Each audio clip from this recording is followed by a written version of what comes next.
Wow. And see, there you have it. There we go. Cheers. Anyway, what brings us to this weird moment right now? We were just chatting about um, some properties that we've sold recently, and really the age-old question of the difficulty of selling a family home, a family treasure, I think was the term we came up with. Um, and I thought this might just be interesting, folks. This is Ryan, by the way. Ryan's my co-agent, and we work together. And we just want to talk about the issue of downsizing and some of the hurdles that we find people come to us with, and that afterwards actually just aren't hurdles at all. They're just small road bumps that actually have a fairly easy way around them, mostly. I think we're talking about your property at Bounty Road and Hallett Cove that you sold recently. Mm. I think, Yeah, definitely. I think there was a case of lots of memories tied up in the home, and it being very difficult to move on to there. And the question of, I guess, firstly, where do we go once we sell? And yeah.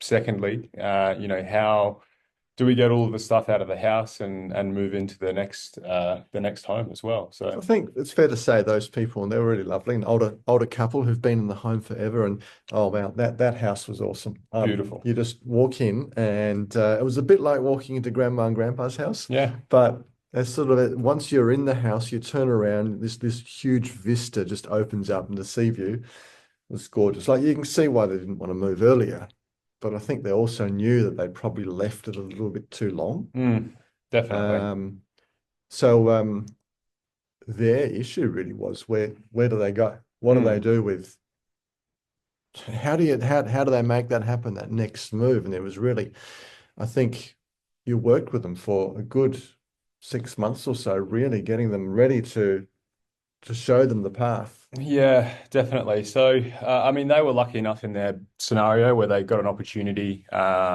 into a early age retirement living down the hill from Hallett Cove in the lovely area of Brighton. But So, that's a dirty word. Retirement living. I mean, seriously, who wants to move into a retirement home, right?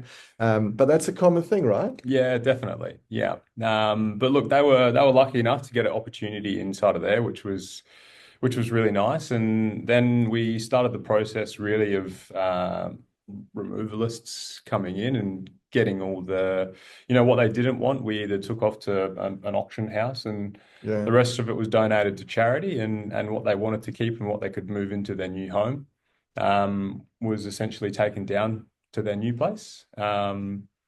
And yeah, it was really guiding them through that whole process, which is sometimes stressful and confusing for people, as well as the emotional tie-ups and Yeah, leaving the original home. there's really two issues there. It's what do you do with the stuff, and how do you deal with the emotions of moving that stuff because it's going to have to be dealt with at some point, one way or the other. And then there's the issue of where do you go? Mm, And I think definitely. let's I think we could run down and make this a half-hour conversation, really, but let's talk about the where do you go because we've had this as well in Ophir Crescent in Seacliff Park. I sold Hmm. house there, and we did that one together, little two-bedroom cottage at the top of Ophir Crescent about 6 months ago. Yeah. And that was very much a case of a lady who um, had also probably stayed and agreed that she'd stayed in her home too long. She'd had thoughts years ago of moving, had never acted on that because everything was comfortable until it wasn't. She needed to move at that point. It wasn't a case of want to, it was a case of need from a mobility point of view. Now, she looked at a lot of properties. She ended up going to, dirty word again, Lifestyle Village. And I'm just, again, we were just talking about this before, and hence this conversation right now. The number of times that we've actually moved someone, if you talk to someone out in the street about lifestyle villages, typically they'll go, oh, look, all the bad press. When they're actually in the situation and they start looking at these lifestyle villages, when you talk to them like 3 or 4 weeks after they've moved over the years that I've been selling, not one of them has ever said that was a bad move. in my experience. I'm sure there's someone that didn't like the move. But in my experience, everybody that I've helped has gone, wow, I've really enjoyed that. And I like the new spot. It's almost like being on holiday. It's been a Mm, case of I've now got a community of people around me that have experienced the same things in life. yeah. Someone we were talking to the other day was, what was the comment they came up with about the couch? You can't have a conversation with your Yeah. own couch in your own home. It gets very boring very fast. Um, it's interesting. Yeah, definitely.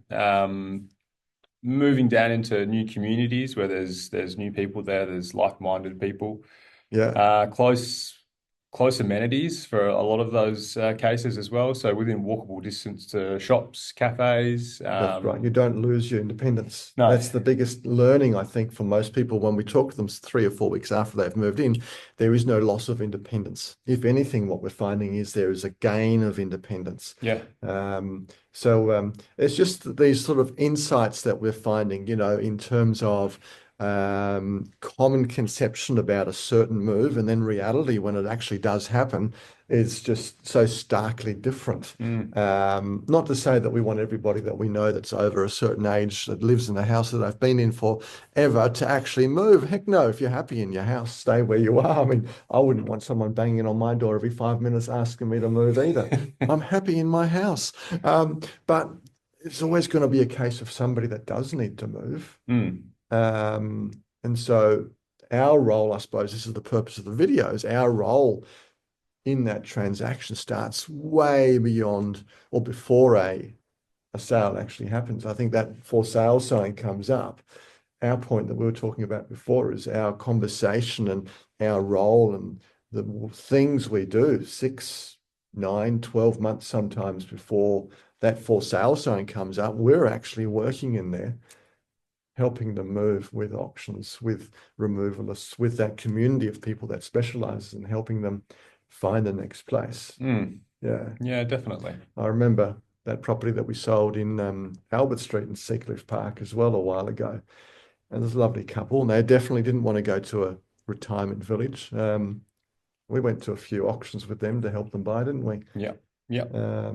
What was the place they moved into? That was more like a subdivided situation, I think. And he had some interesting requirements. I think it was he needed a shed in the back and a double garage. Hmm. Yeah, and it goes probably back to what you're saying about not losing that independence, Yeah, People that have lived on these 1,200 square meter allotments, quite often they've got the shed, they like to tinker. yeah, They want a bit of yard space. They yeah, don't want to move into a dog box per se, is yeah. the common word that we hear. And yeah, once they do make the move, like you said, they're quite often, yeah, very pleased once they do get in there. Yeah, but look, each three of those situations that we've just mentioned, each one of those was health driven to where they couldn't walk up the stairs anymore. Albert Street, the property got too steep. And the one on Ophir Crescent was a case of the lady literally couldn't get her walker into her car anymore and then drive because she didn't have the mobility from walker to the boot of the car to actually getting into the car. So that each one of those situations is one where um, they were stuck. They'd left a little bit too late. Whereas if they'd made that decision while they were still more mobile, then it would have given them broader scope of options. Mm. Anyway, food for thought. I'm Marco. I'm Ryan. And love to see some thoughts, comments, reactions. If you like what you see, give us a thumbs up, give us a comment. If you really like what you see, give us a share. We'd love that too. As always, here to help. You have a great day.